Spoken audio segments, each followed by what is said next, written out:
রাতভর আন্দোলনকারীদের দখলে ছিল যাত্রাবাড়ি এলাকা। দফায় দফায় চলে সংঘর্ষ। দীর্ঘ সময় ঢাকা চট্টগ্রাম মহাসড়ক বন্ধ থাকায় ভোগান্তিতে পড়ে সাধারণ মানুষ। পুলিশের ধারণা, এই অবরোধে সরকার বিরোধী একটি গোষ্ঠী রাজপথ দখলে রাখে। সেখানে কোনো শিক্ষার্থী ছিল না। রাত 3:30টার পর পুলিশের অভিযানে ঢাকা চট্টগ্রাম মহাসড়কে যান চলাচল স্বাভাবিক হয়। বুধবার সকাল থেকে যাত্রাবাড়ি চিটাগাং রোডে যান চলাচল বন্ধ করে দেয় আন্দোলনকারীরা। রাস্তায় আগুন জ্বালিয়ে বিক্ষোভ করেন শিক্ষার্থী সহ স্থানীয়রা। নতুন এক্সপেল এর নতুন ফর্মুলা আরপিএম এর ডুয়েল অ্যাকশনে ঘরের মশা বাঁচবে না, বাইরের মশা আসবে না।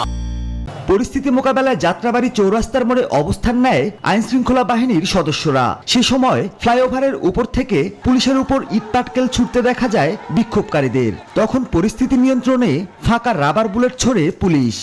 আন্দোলনকারীদের হামলায় আহত হন অনেকেই। রাস্তা বন্ধ করে দিয়ে রাস্তা